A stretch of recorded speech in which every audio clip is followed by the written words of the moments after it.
There we go. Right. Now we are set. Right. Hello, everyone.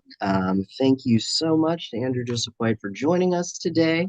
I will say before we get started, just a little technical thing. There will probably be about a 10-second delay at the start here and at the end. So in that case, I'm going to start over. But thank you and for so much for joining us, Andrew Joseph White. We're really excited to have you. I've been trying to get something with you for a while now. I'm a big fan. Absolutely loved your first book. It blew my mind. And I was so thrilled to read the second one as well. And yeah, we were just absolutely ecstatic. So thank you and welcome. I'm glad to be here. I'm glad it worked out. For sure, yeah. But I have a little outline here for us. Pull that up. Yeah. But yeah, welcome so much. Andrew Joseph White is here from Virginia. He received his MFA in creative writing from George Mason University in 2022. And from his bio online, he writes about trans folks with claws and fangs and what happens when they bite back. But yeah, I wanted to talk today both about both of your books a little bit. I also wanted to talk about just like the resurgence of horror in general that we've been seeing.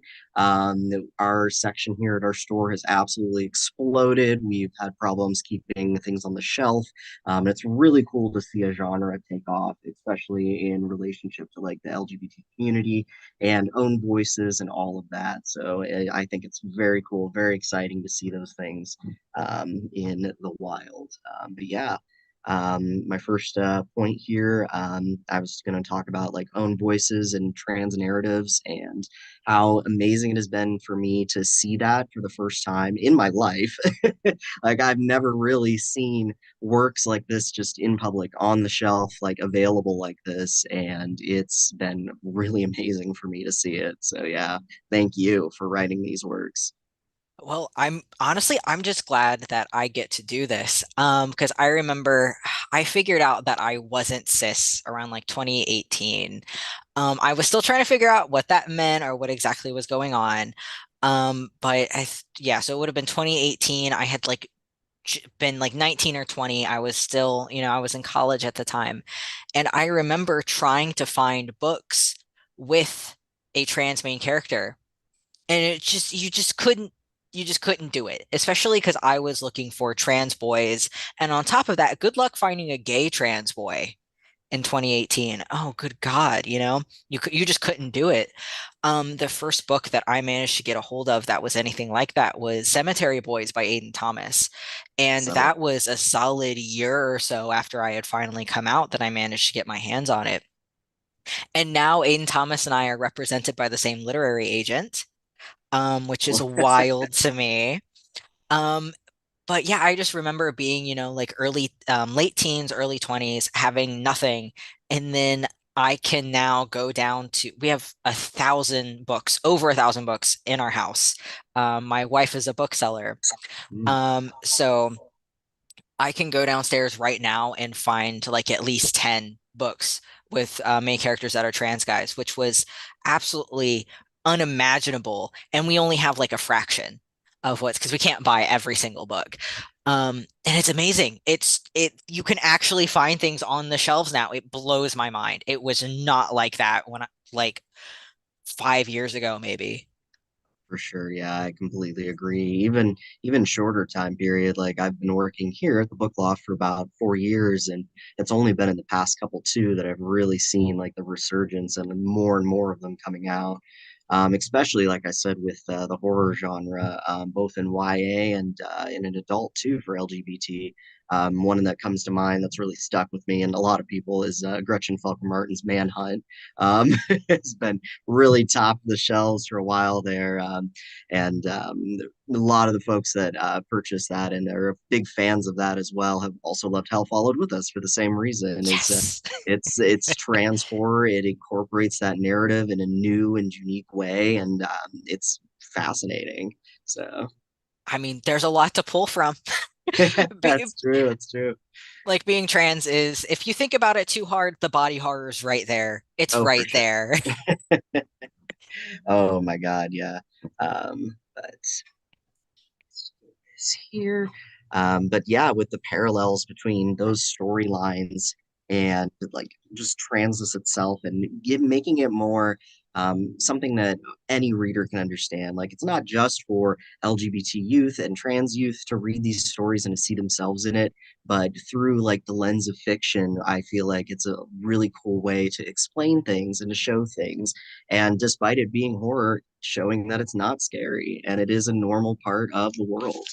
Um, but I wanted to ask also about like outside of like trans narratives and things like that, the horror elements by themselves in your stories are so very unique.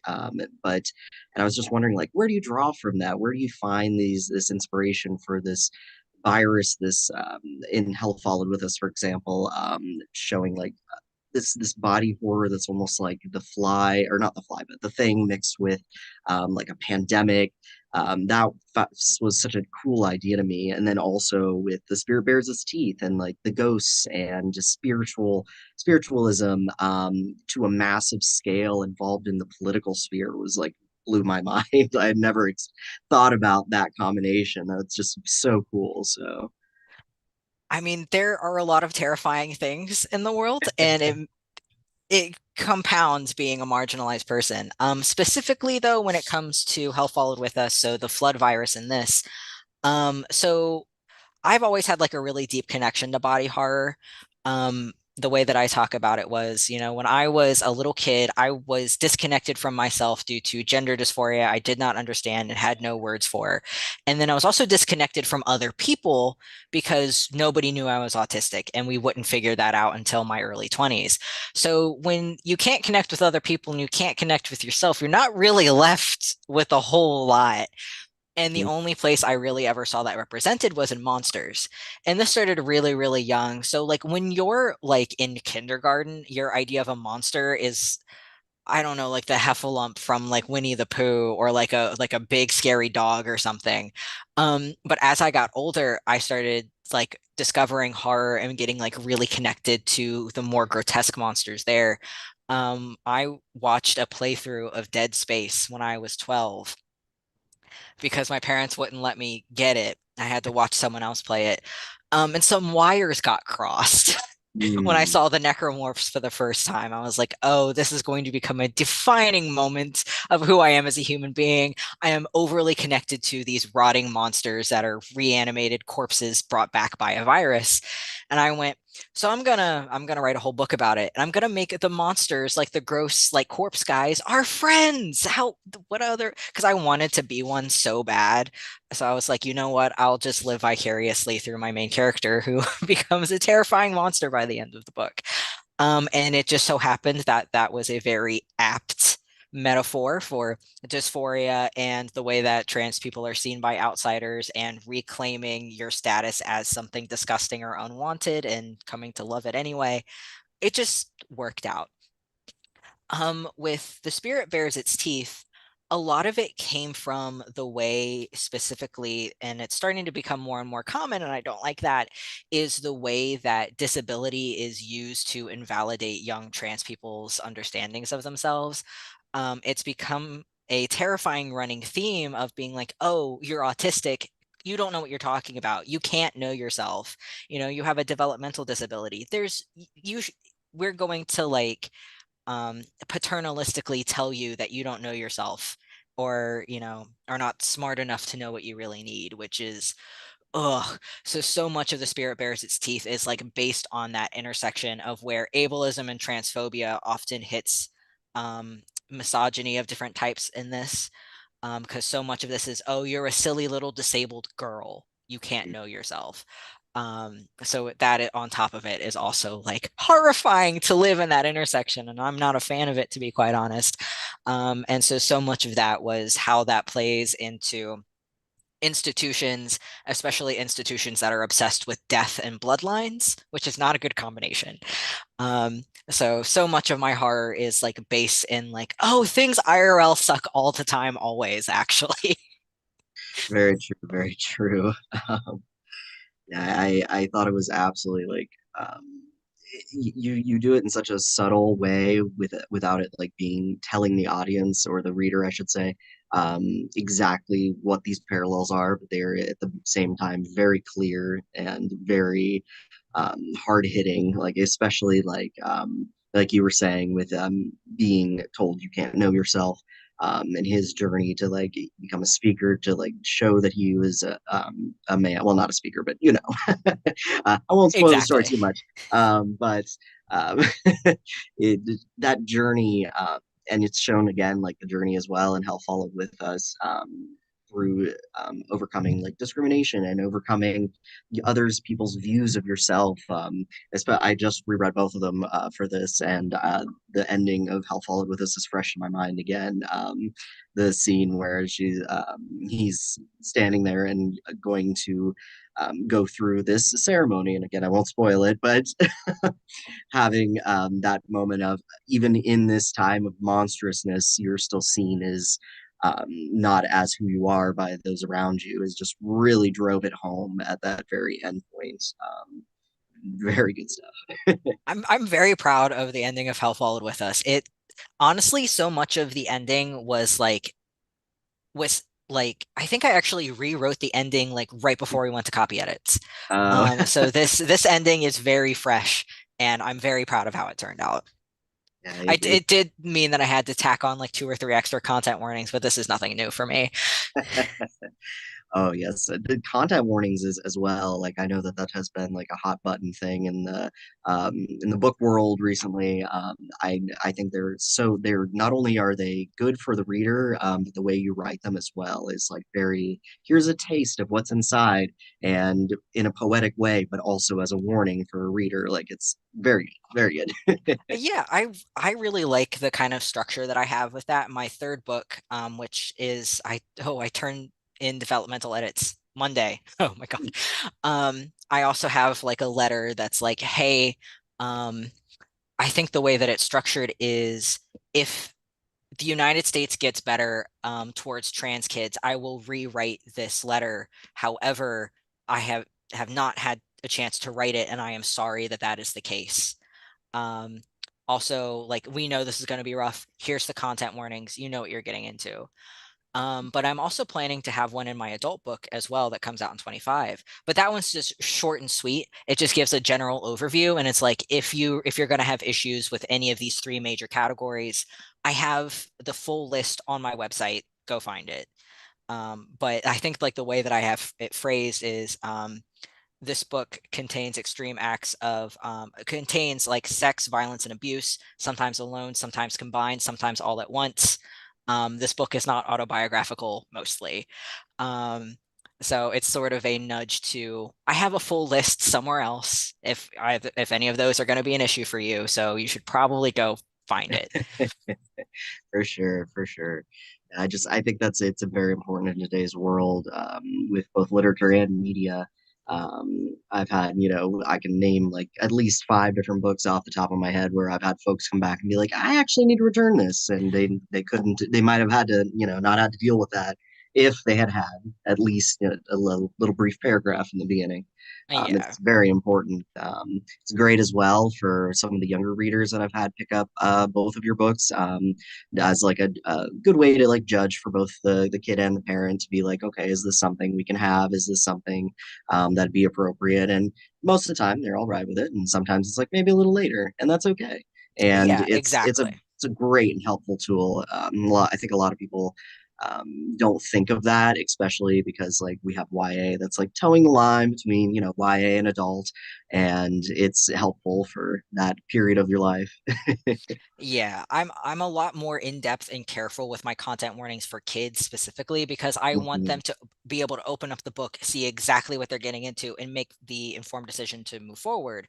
If it's an adult, I am generally a bit more like vague with the content warnings as a sort of you know what I mean by this. You should probably go look it up if you think that there's going to be any issues that come up. But for my kids' work in particular, I tend to be a bit more granular. Yeah. Speaking of your adult work, did you want to talk about it in this and promote it a little bit at all? Oh yeah, absolutely. So I actually do have two books that are coming out soon. I have one coming out next year and one the year after that. The one that's coming out next year is my third YA through Peachtree Teen. We're working on the cover right now. It is amazing. And it's about an autistic trans boy in the summer of 2017. So right after the 2016 election, which plays a large part in the events of the book, whose family has been in a blood feud with with the family of the local sheriff for 100 years since the West Virginia Coal Wars. And the blood feud hits the main character's generation, and he has to figure out what to do from there. And it turns out that his great great grandfather, who was executed in the mine wars, has come back as a ghost to try and finish this once and for all. The dog survives. The dog does survive. I'm writing a scene right now where it fakes out, and it's a little worrying, but the dog does make it. Always My good to know. Yeah, exactly. Lady makes it. My adult book, which comes out in 2025, is coming out through Saga Press. My editor also edited My Heart is a Chainsaw and The Only Good Indians, so I am in very good hands. I'm very happy with where I'm at. Incredible. Yeah, and it's called You Weren't Meant to Be Human. And this one is like gloves off, like disgust horror. I'm having a lot of fun with it. The main character is an autistic trans man who also lives in West Virginia. His whole thing is that he doesn't speak because he hates you. Like he can talk fine, he just hates you and doesn't want to. Um, who discovers that he is pregnant, and does not want to be. But his terrible boyfriend and the alien parasitic like predatory worms that they work for both won't let him like get rid of it. They're like, no, you have to have this. So it is 9 months of increasing paranoia and violence and just unhinged behavior, as he tries to deal with this hand that he has been dealt, and he is not handling it very well. Literally everything that he does, I'm like, dude, that's disgusting. Like, what is wrong with you? We know what's wrong with him. He's not handling this great. I certainly wouldn't. And that book is like rooted very deep in like my fear of pregnancy as a trans man. So I'm very excited for that one, specifically because I think it toes some lines. It nudges right up against some levels of comfort for me. So I think it's going to be fun. It's every time I explain the ending to someone, they're like, "What is wrong with you?" I'm like, "That's the exact reaction I'm looking for." I think so exciting. I think especially works that really challenge both trans folks and cis folks' ideas of, dysphoria, transness itself. All of those things are incredibly just important. I haven't had the pleasure of reading it yet, but I know that works like Detransition Baby, Tori Peters, like really push that envelope as well. Um, and some of Falcon Martin's works as well also do that.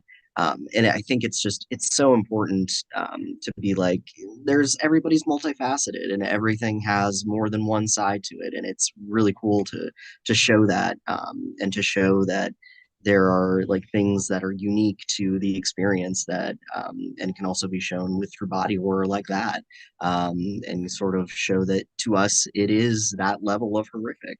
And Hmm. also in light of like here in Ohio, thankfully we've just voted to pass abortion rights into our constitution, that just passed a couple days ago. Yes.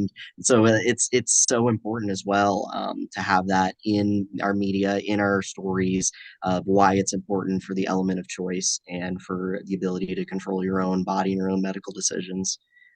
Also comes up in Fear Bears Its Teeth as well. Yep. We actually pitched You Weren't Meant to Be Human as like a post-Roe book, Right. because the main character tries to get an abortion and can't.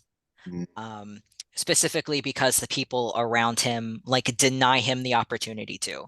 They're like, no, absolutely not. Even and yeah, so it just gets really, there's a lot of discussion about it's kind of dystopian 30 years in the future sort of situation where it's recognizable as America, but things have gotten significantly worse, and talking about like anti-trans extremism, that sort of thing. So it's just it's hard to stomach all the way down, but I love the book. Oh my gosh, I can't wait. we're excited too. That sounds amazing. Oh goodness. So let's see here. So we talked about, um, we were talking about the importance of own voices as well. When it comes to your inspirations, I know we spoke a little bit about I compared it to like the thing with the flood virus, and you talked about Dead Space and that sort of thing. I'm interested to hear especially with the spirit bears its teeth. Because I've been recently getting into more like horror media and such. Ghosts and like their perspective throughout history is fascinating to me. I just watched something recently that talked about how like the way we pictured ghosts owes in fact to early filmography and how it would how people would sometimes you'd get a double negative and it would show up in an incorrect way on film, be like, oh look, it's a picture of a ghost. um, but the horror I guess what I'm trying to say is like what was your inspiration for like the haunting aspect and like the ghosts and that sort of thing. Yes, I'm a huge video game guy. Most of my inspiration for my work actually tends to come from video games. Like I mentioned for Hell Followed With Us, it was very Dead Space, it was very Far Mm. Cry 5, that sort of thing. For the Spirit Bears Its Teeth, the initial inspiration actually came from Dishonored. So I really liked the sort of pseudo-Victorian sort of situation that was going on there, and I really wanted to build around that. And also, it takes a lot from, have you played the game Rule of Rose? I have not, no. I cosplayed from it before I transitioned. I highly recommend it. And it's extremely difficult to get your hands on, so I do recommend just watching a playthrough.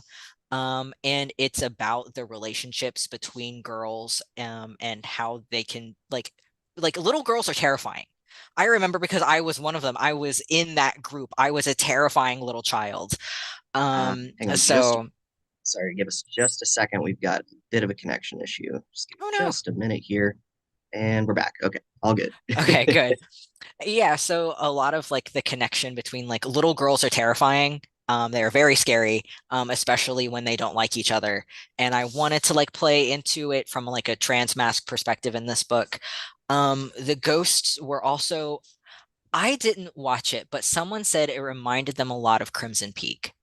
Interesting. I Yeah, it haven't gave them seen it either. yeah, it gave them like a lot of Crimson Peak vibes. And I didn't want to go with like the typical like like the bed sheet ghost, or just like a vaguely like like wavering, like sort of like washed out picture of a person. I specifically wanted the ghosts to be like reminiscent of something. So when you get to the end and you discover that lots of ghosts, when you finally get to see them, take the form of either the worst thing they did or the worst thing that was done to them, depending on who they are.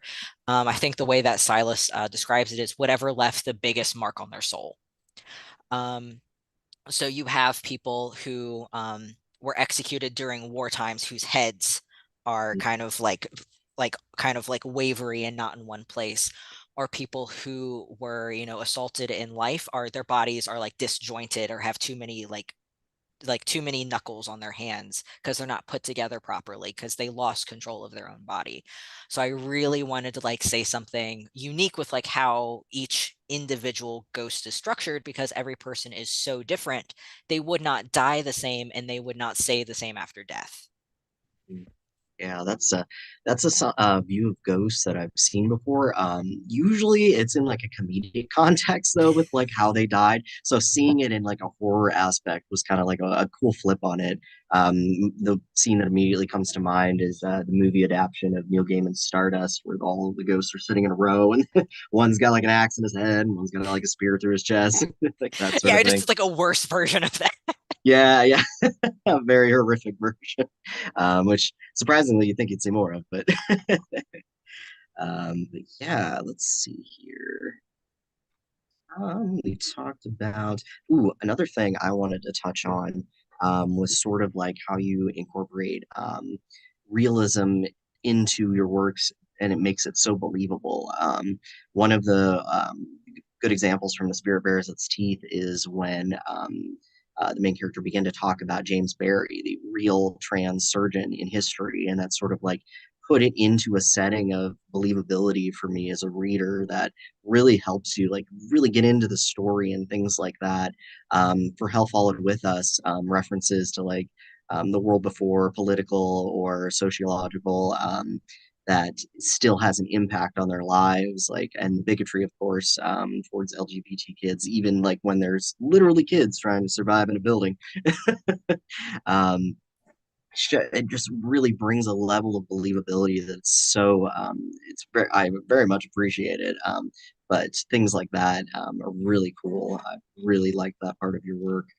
Um, but let's see here. You'll have to forgive me. This is my first virtual event. Oh no, you're good. Yeah, I've been doing these for a while. Yeah, it is no problem. I got you. For sure, for sure. Yeah, it's like the structure of trying to keep it rolling when when you're not Yeah. in person, for sure. Um, but yeah, was there anything? I know we promoted some of your upcoming works.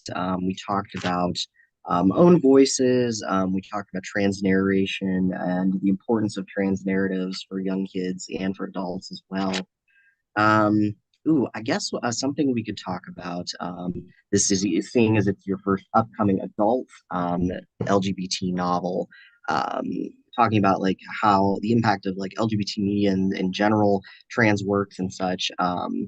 Having that like the adult playing field. Like, what do you expect to see out of that for your reception?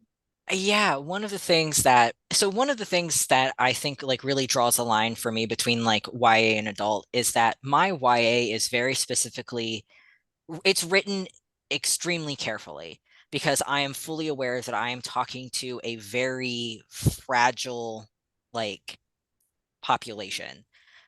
Because young trans kids, they are a lot stronger than I certainly was at their age, but they have to deal with so much. And so I am very careful with the way that my books talk about hope and like moving forward and community and that sort of thing. Um, I every single one of my books, YA books, ends on a hopeful note. Um, in no way do I ever want to say that anything is slightly hopeless to this group of kids that are already hearing it from cis adults day in and day out. They do not need that. When it comes to my adult work, though, I can just say whatever I want. Like, I have no, like, the way that I see it is that, like, I have no moral responsibility to an adult who already knows, like, what's going on. Um, so I can just my job when I'm writing my adult books is just to scream. Like I don't need to make a point. I am just like taking all of my awful feelings and dumping them on the page and being like, so does anyone else feel like this? Yeah, I'm sorry if you do. Um, so much of my like adult work when it comes to like queer circles, it also I no longer there's a little bit of a expectation of respectability politics still in YA, I feel. That I try to break, certainly with Benji being like super gross and disgusting by the end of the book. I love that for him.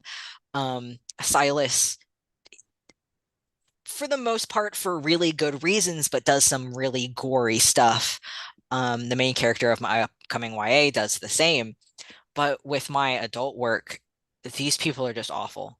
Like I'm excited to see it. yeah, exactly. It's just kind of like I understand like where they're coming from, but these are some really awful, nasty things that you are doing. Um, and I kind of no longer have to be as careful with what they're doing. Um, so it's definitely going to lend itself to a far messier and more complex sort of character, especially because like the things that I want to talk about in my adult work, I could not get away with in YA. And I can get away with a lot in YA.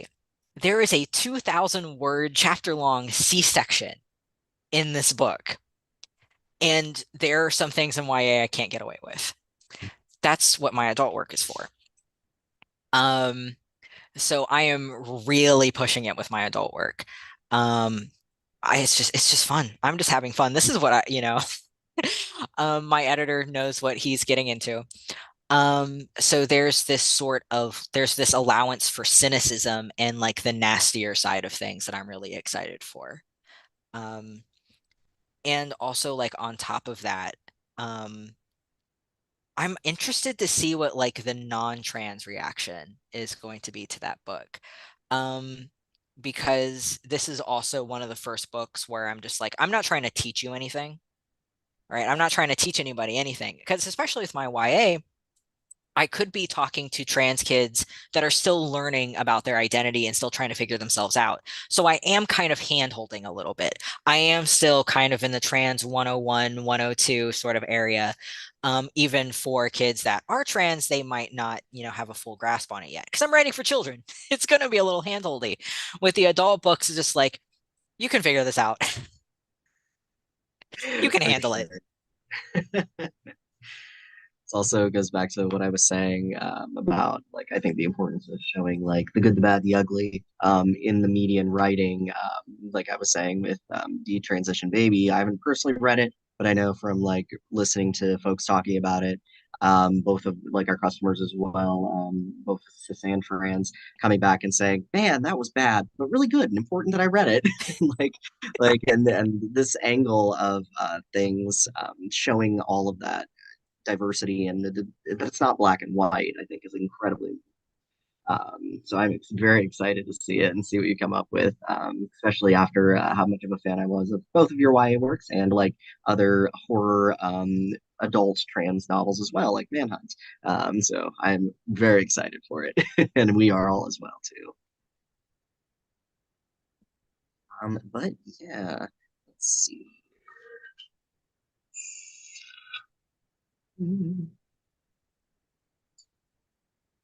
So I guess we can go and check on our comments here. I don't know if Nice. we've got any. Let's see. Fortunately, not as of right now. Not popping through our YouTube just yet, so we'll give it a little bit longer there. But we do have at least some viewers here, so that is great and welcome. At least so. I'm not sure if I'm looking at the right metrics here, but so I will say we will be uploading this for anyone watching live now, but we're going to be uploading it later to our YouTube channel so you can watch it as long as you want and get to see all of the details and hear more about Andrew Joseph White's work. But yeah, let's see here. I think what I had next here talked about both of those. Oh yeah.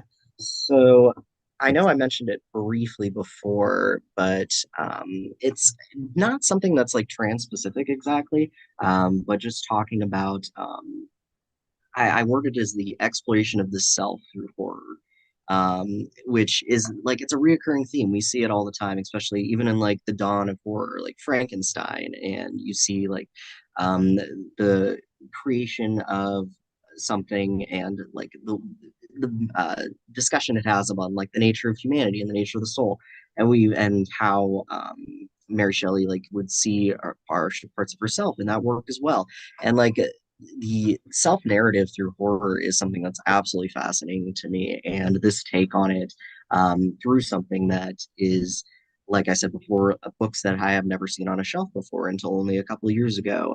It's a new territory, it's a new way of storytelling that's both related to, as someone like myself, and I am biased, and for other, some of our customers as well, for books that, they've never had something that they can see themselves in. And I guess I'm just like broadly talking about like the work of self narration through a lens of fiction, and all the good and the bad that comes with that. Because a lot of people are like, oh, self-insertion, so to speak, in works is, frowned upon, but it sometimes. But in this case, I think it's an unique and incredible way to tell the story, and I think it's really, really well structured. Well, thank you. I have like a running joke with myself that, writing is my special interest, so I am almost incapable of like processing most things without the lens of fiction.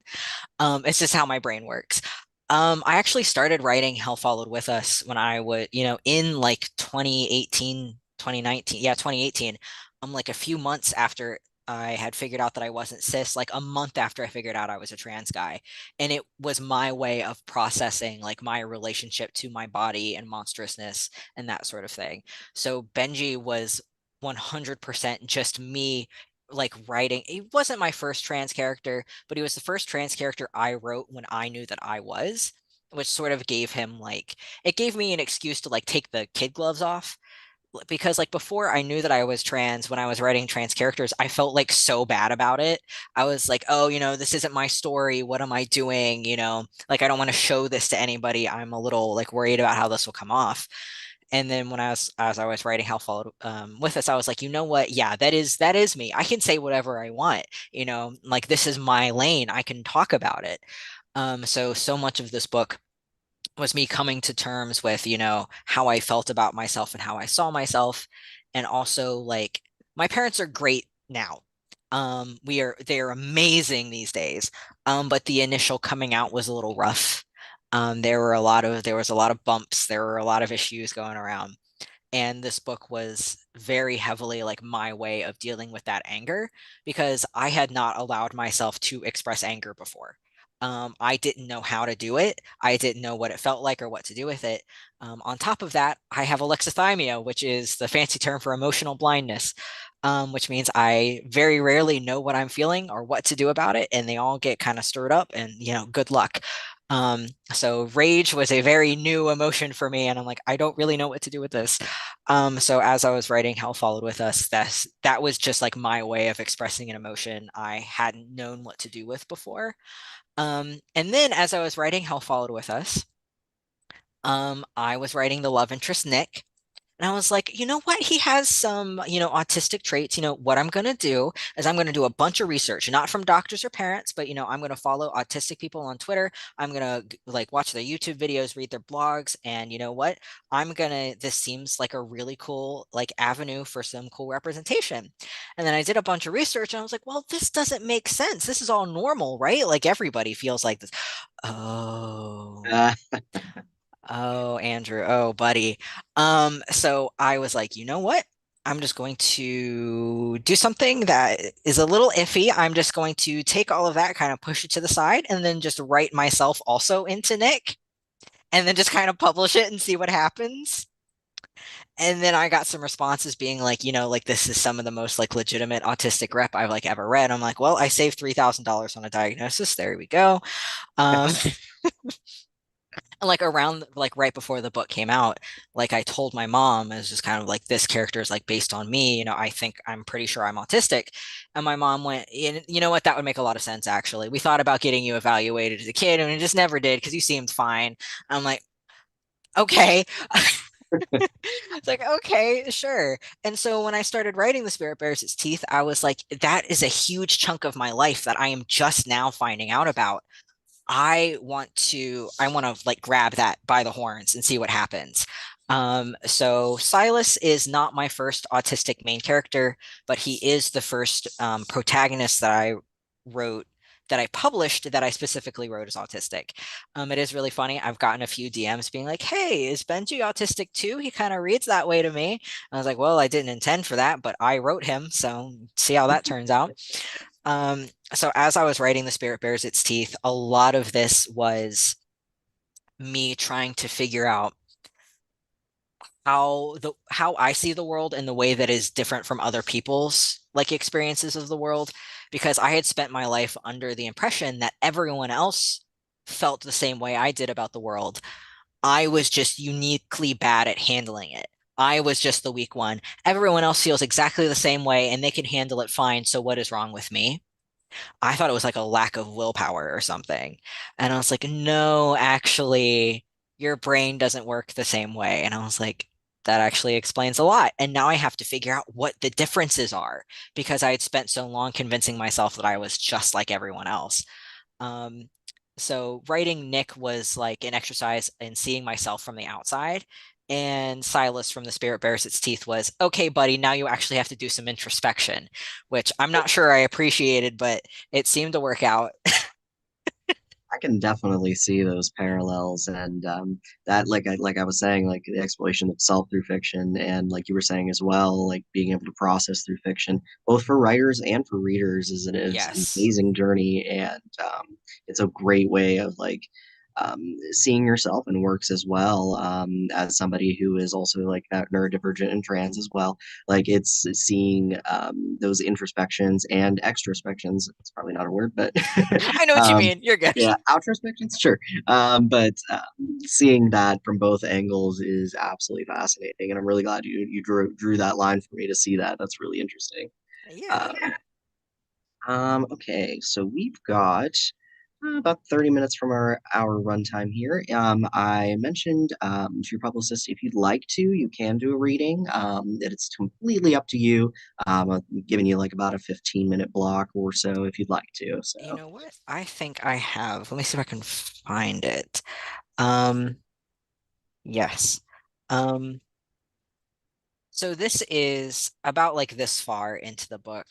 And so this is The Spirit Bears Its Teeth, and this is, I think, actually the scene that convinced me to write my adult book about pregnancy horror.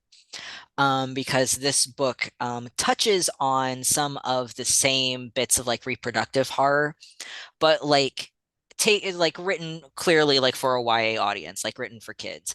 But this scene like really solidified that and like talked about a lot of my decision to be child free and not want to have to do any of that as a kid.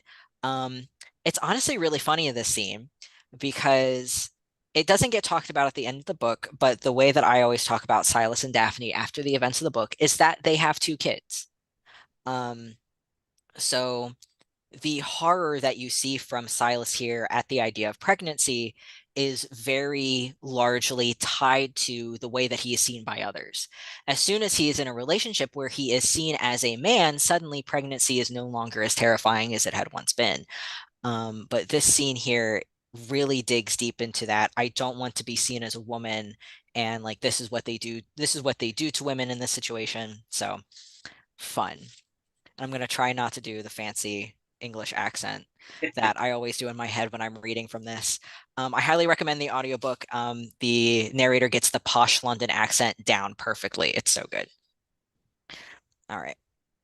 Again, I am taken to the dressing room, the locked room with the mirror, the odd bump under the rug, and stripped to my camise. Mrs. Forrester ties me up in an exquisite gown, rose and cream colored silks traced with gold. She smothers me in pearls as perfect as a wedding dress in a corset that accentuates every curve of my body. It's awful. Usually, clothing is not so bad. I can convince myself to ignore the textures, the stitching and seams, but yesterday has left me raw. Stand still, Mrs. Forrester mutters, turning me around to face the mirror. Stop fidgeting. With my pale hair and violet eyes, I am a collection of precious gems sewn up in a cadaver. Almost a bride, the rabbit says, then almost a mother, because what is the point of speaker marriage if not children and bloodlines?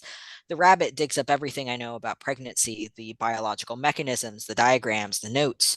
For the first time, it becomes a real threat, something that is possible, not just a bad dream. Until now, I almost thought I'd be able to avoid it if I really tried. I know enough about pregnancy to be terrified of it, which is the only sensible reaction to discovering how it works. Seeing a pregnant woman in person, or even illustrations of a fetus in the womb curled up on itself like a little sleeping lizard, makes me ill. I've studied how to remove a uterus from the body with a scalpel and a few clamps to close off the arteries, and I've dreamed of it so often I swear I know what the muscles feel like. The heat of the innards, the slick of blood between my fingers.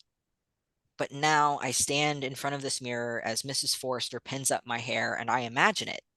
Really, truly imagine it. I put a hand to my stomach as if skimming the stitchwork of the dress when I am in fact tracing the curve of a swollen belly that does not exist. What is it like to become sick as a fetus rearranges my organs to make room for its body? To feel that hot flush of nauseating panic when it moves for the first time, struggling against the confines of my skin? From a medical perspective, I would make it. I might even have it easy. Father always told us we come from sturdy stock. I have wide hips to allow for an infant skull, and mother said both George and I slipped out with barely half a day's labor. A million things can go wrong in childbirth, but my body means I would likely survive most of them. I wouldn't want to. I'd become like those women who go mad when faced with the power of their own bodies when it's harnessed to create something new against their will. But I could do it. Agnes, though, is so much smaller. She's not done growing. She's not ready. If her baby is any size at all, it will get stuck, and they'll have to split her open to get it out, or they'll crush the infant's head so it fits through the birth canal. And we can't forget, says Mrs. Forrester. She takes my hand and slips a silver speaker ring onto my little finger. My reflection is not my own. It is more a sculpture, an artist's creation than something that actually exists. It is something my parents would have commissioned to replace me. I really love that scene. It's one that like it's really short and it's right before Silas meets Daphne for the first time, so it kind of gets overshadowed, but I really love it. And honestly, it gives me a chance to like play around with like Silas's medical expertise. It's like, yeah, you absolutely, you love the medical sciences, so you definitely would have turned to that page in your textbook over and over again because you were terrified of it. Because that's exactly what I did when I played with my dad's medical textbooks. So I honestly, I think it doesn't get overshadowed at all, in my opinion, the way it goes into the next scene, because that's her or his fear, I should say, is tied into becoming pregnant by who he assumes is a man that he's going to marry, and then when he realizes, it's that moment of relief of yeah, oh it's God, like, thank oh, God. like like this is Daphne. Like I am engaged to a girl and like things like she understands me, she gets it. Um, yeah, honestly, in this book, I just took like any like excuse to like talk about like medical stuff. I was like, yes, I have to. It works so well, that thread that was woven all the way through it. Like it's very good, and also seeing just the growth in your writing from your first Wyatt to the second is just absolutely mind blowing to me. Like it was very cool to see as well. That's something that like shocks me every time because like because I haven't read this book since I listened to the audiobook of it before publication. So every now and then I open it up and it was very clearly written by like a 19 or 20-year-old, like very clearly. Which isn't to say that it's not good, but that's the vibe. It's very that age. Um, and every time someone's like, I can only get one of your books, which one do I get? And I was like, well, the thing is, when you ask an author that, most of the time you're always going to get the most recent one, because that is the one where hopefully you're constantly improving from the last one. Hopefully, you're building a body of work where you're always more proud of, the next thing that you do because you're always growing, you're always learning. Especially because like I sold this one while I was still in my master's program for creative writing. And well, technically I sold this one too, but this was like I started writing it when I was an undergrad and it's kind of visible. And like this one, I was in grad school, and my third book will be written, after I've graduated and everything. And I just keep learning new stuff. So every time someone's like, "Which one do you recommend?" I'm always going to respond with the newest one because I'm always like, "That one's the best." For sure, yeah. Um, let's see here. I know we talked about both of your inspiration for your upcoming adult book being that pregnancy horror and that thread that started to get woven through in The Spirit Bears Its Teeth. I was trying to think. This doesn't really touch much on that too much in Hell Followed With Us, aside from just body horror in general. Yeah. Was there anything else before we get? We're going to move to probably closing comments here in about 5-10. Was there any like particular subjects you wanted to talk about? Any parts of like your books, your upcoming books, anything at all, really? Yeah, since I'm I'm in very deep with my edits for book three now. So my focus is like very quickly shifting to that one, For even though sure. I'm like, this has only been out for a few months, and I'm like, I'm already like 2.5 books away, y'all. Like I am so Exactly. far beyond this one. Um, Granted, this book was really difficult. This was really hard to write. Not even like emotionally, just like I kept breaking the ending. Like we had to do so much work on this. I almost threw it out like a dozen times. It was bad. I didn't like it until I got the arc. Like I honestly like hated the book until I got the advanced reader copy. Book three has been so much kinder to me. It has been so much easier on my heart, and I deeply appreciate it. Um, and so much of it is because I came up with the idea for book three, I think before I started writing Hell Followed With Us. Mm. Before I came up with the idea of it at all, I've been sitting on this book since like 2016. And I'm so glad that I finally get to write it. And a large part of that is because it's set in a fictionalized version of the county in West Virginia that my grandparents grew up in. And it's very heavily like intertwined with like West Virginia history and like Appalachian history. And I'm really excited to see a book where like Appalachia is treated seriously, and also like the leftist history and the leftist present of Appalachia are being taken very seriously. Because I know that, the book is very heavily centered in what would be considered Trump country, Mm. um, which is a phrase I think that gets used in the book.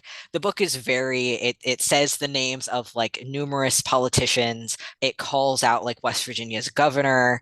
I think the line is like, why did we vote like a billionaire coal operator into office? I thought we made a state identity on hating those guys. Like, what happened? Um, it talks a lot about, like small town resistance and that sort of thing, like small town, like local politics, and how that can get kind of dangerous when there's not a lot of oversight. And I'm very, very excited for that book, specifically because, my family's from West Virginia, and you don't see a lot of books that take place there. Every time I hear about a book that takes place in Appalachia, I'm like, I don't care if it's not West Virginia, just give it to me. Because the place that I grew up very specifically is not included in most Appalachian maps due to the fact that they removed themselves from the political conception of Appalachia due to the negative stereotype of it. The Shenandoah area like removed themselves from Appalachia because they didn't want to be like they didn't want the negative connotation. So every now and then I see a map that includes my little corner of Virginia on it on the map of like Appalachia. I'm like, you get it. You get it. I didn't grow up with my mama and papa keeping moonshine in the freezer for nothing. Do you understand? like like my mama says warsh and my dad says crick, like instead of creek. I'm like, we do not talk like this for nothing. Come on. So I'm just really glad that I get to write my next two books take place in West Virginia. I get to talk about West Virginia. I love it so much. Um, so I'm really excited for that. I do think it's going to be really fun with copy edits, because copy edits are very, like getting the grammar rules correct and everything lines up. And my third book is written in dialect. It is specifically written the way that my mama talks and the way that I talk around her. Um, so there's going to be a lot of this is grammatically incorrect. I'm like, not in this context. Like that is how we speak. Leave it alone. I think that that way of writing is absolutely fascinating, and also having more representation of like LGBT folks outside of like major cities and those sorts of areas is fascinating. I just read uh, God, the name, it's got a long like Panic at the Disco title. It's escaping me at the moment, but it's Hal Shreve's newest book. Um, I think it's How to Get Yes. Over the End of the World. That's what it Hmm. is. How to Get Over the End of the Yeah. which it's not wholly in a rural area, but there are like parts of it which are, and it really like spoke to me. I really enjoyed those parts of that book. But I think that kind of representation is incredibly important as well. So we are all like very looking forward to that third book as well. Yeah. Uh, Small town and like rural queer rep is, oh, it's my favorite. I love it so much. sure. All right. So we unfortunately did not get any YouTube comments. We'll probably get some rolling in after we post them. But we are so thankful that we had you here today. I had such a great time talking with you about all the different like ideas and things through your books. Hearing about like the upcoming ones too. I'm so excited about those. And our customers here are as well getting so excited about that. If you'd like to purchase either of the current YA novels that Andrew Joseph White has out. Hell followed with us and the spirit bears its teeth for a limited time when you go to we'll also be getting some exclusive pins in the mail as well. So we're looking forward to that. But thank you so much for coming in today. Oh yeah, yeah, those are the Yeah. ones. I think our mail's a little slow, but we're getting them soon. We are very excited. So thank you so much for joining us today. I really enjoyed that. Thank you for having me. I had a lot of fun. Yeah, for sure. Hopefully, if we do any in the future, it'll be a little smoother than this one. Thanks for bearing with me. Appreciate it. Yeah, that is no problem. For sure. You have a great rest of your day. Yeah, you